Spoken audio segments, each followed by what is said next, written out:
దక్షిణాదిలో బలం పెంచుకోవాలని చూస్తున్న బీజేపీ కీలక స్థానాల్లో బలమైన అభ్యర్థులను బరిలోకి దించుతోంది. కాంగ్రెస్ కంచుకోట వయనాడ్ నుంచి కేరళ బీజేపీ రాష్ట్ర అధ్యక్షుడిని పోటీకి పెట్టింది. ఇక్కడ రాహుల్ గాంధీతో తలపడనున్నారు కె సురేంద్రన్. అసలు ఎవరి సురేంద్రన్? లోక్సభ ఎన్నికల్లో ఎన్డీఏ కూటమికి 400కు పైగా స్థానాలే టార్గెట్గా వ్యూహాలు అమలు చేస్తోంది బీజేపీ. కీలక స్థానాల్లో ముఖ్య నేతలను బరిలోకి దించి ప్రత్యర్థులకు సవాల్ విసురుతోంది. వయనాడ్లో కాంగ్రెస్ అగ్రనేత రాహుల్ గాంధీకి చెక్ పెట్టేందుకు సురేంద్రాస్త్రాన్ని సంధించింది.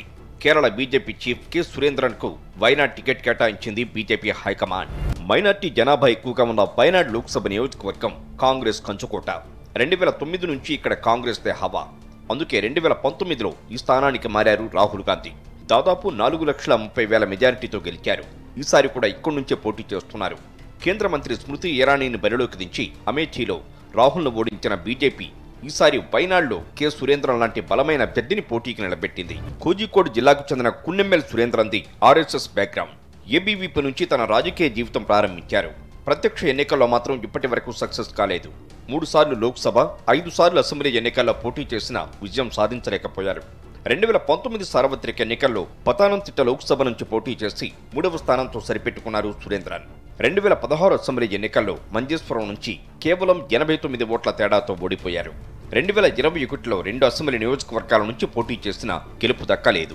ప్రస్తుతం కేరళ బీజేపీ అధ్యక్షుడిగా ఉన్నారు కె సురేంద్రన్.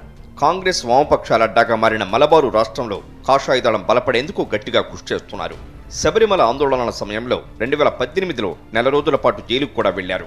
సురేంద్ర నేతృత్వంలో కేరళలో బీజేపీ గ్రాఫ్ గణనీయంగా పెరిగిందనే అంచనాలు ఉన్నాయి. లోక్సభ ఎన్నికల్లో ఖచ్చితంగా 3 నుంచి 4 సీట్లు గెలుస్తామనే విశ్వాసం వ్యక్తం చేస్తున్నారు కమలం నేతలు. ఈ నేపథ్యంలోనే రాహుల్ గాంధీకి పోటీ ఇచ్చేందుకు వయనాడ్ నుంచి సురేంద్రను రంగంలోకి దించింది బీజేపీ హైకమాండ్. ఇప్పటికే ఇక్కడ సిపిఐ తరపున అన్ని రాజ్య బరిలో ఉన్నారు. మరి త్రిముఖ పోరులో బీజేపీ పైసే సాధించగలదా? తెలియాలంటే జూన్ 4 వరకు ఆగాల్సిందే.